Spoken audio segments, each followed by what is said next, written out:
आज मैं कुछ अलग विषय के बारे में कुछ बताऊंगा जो कि इंटरेस्टिंग होने वाली है। हेलो, मैं हूं सौरभ।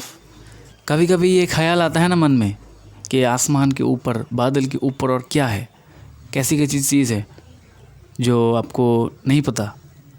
कैसे वहाँ पर पानी जम जाती है, बादल ऊपर जाके एक जगह पे जाके रुक जाता है।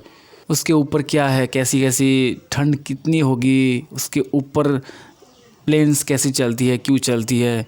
धरती से ऊपर ऐसी 5 लेयर्स है, वायुमंडल का स्तर है 5, जो आपको फोर्स करके पार करनी होती है। अगर स्पेस में जाना हो तो कैसे जाओगे, वही क्या क्या फोर्स मिलेगा, कितनी सेल्सियस मिलेगी हर स्तर पे, और बादल कहाँ तक सीमित है, उसके ऊपर क्या है। वायुमंडल का जो 5 स्तर है वो है troposphere, stratosphere, mesosphere, thermosphere, exosphere.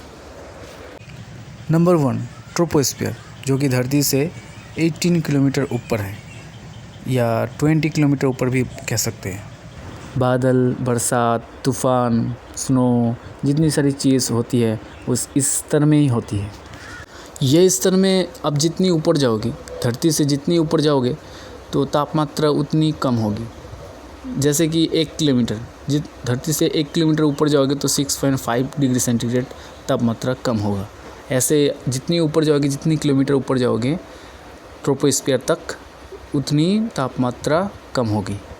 इसलिए यहाँ पर ट्रोपोस्फीयर पे सारी बादल जो है वहाँ पर जाके रुक जाती है, जहाँ पर इकट्ठा होती है ट्रोपोस्फीयर में। सेकंड है स्ट्रेटोस्फीयर, जो कि ट्रोपोस्फीयर से 50 किलोमीटर ऊपर है। इस स्तर में बादल, तूफ़ान, बरसात कोई भी कुछ नहीं होता इस स्तर में। इसलिए इस स्तर में प्लेन्स, जेट्स प्लेन जो है वो दिखाई देती है, इस स्तर में ही चलती है। कोई भी झंझट नहीं, इसलिए इस स्तर में ही चलती है।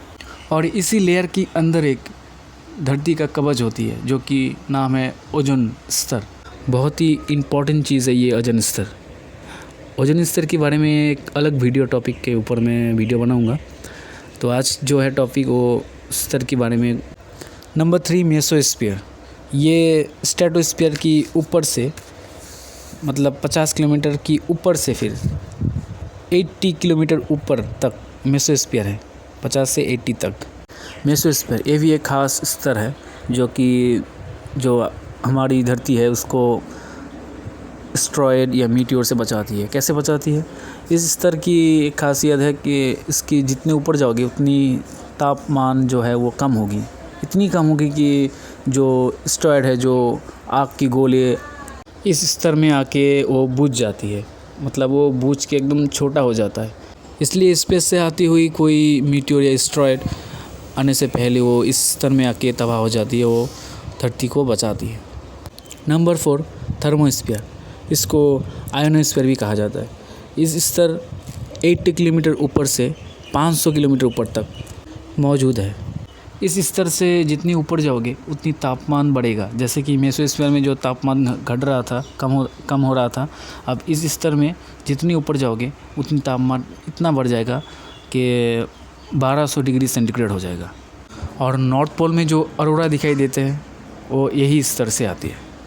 और रेडियो तरंग, रेडियो फ्रीक्वेंसी और नेटवर्क जो भी कुछ है वो रिटर्न होकर यही स्तर से ही आती है धरती पे। नंबर 5 है एक्सोस्फीयर। ये स्तर थर्मोस्फीयर के ऊपर से, मतलब 500 किलोमीटर के ऊपर से 750 किलोमीटर तक मौजूद है।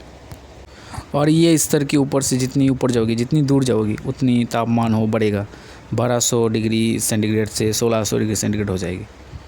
और इसके ऊपर भी एक लेयर होती है जो आपको मिलेगा किताबों या नेट, अगर इंटरनेट पे अगर सर्च करोगे तो, जो कि नाम है मैग्नेटोस्फीयर। इस स्तर 750 किलोमीटर के ऊपर से 16,000 किलोमीटर ऊपर तक ये सबसे एंड वाला स्तर है, जो इसके ऊपर स्पेस में एंट्री करते हो। सो यही था लेयर ऑफ एटमॉस्फेयर, वायुमंडल की स्तर। वीडियो को अगर अच्छा लगा तो like and subscribe. Thank you for watching. अगर ऐसी वीडियोस चाहते हो तो मेरे चैनल को सब्सक्राइब करें, like and share. Thank you for watching. Tata bye bye.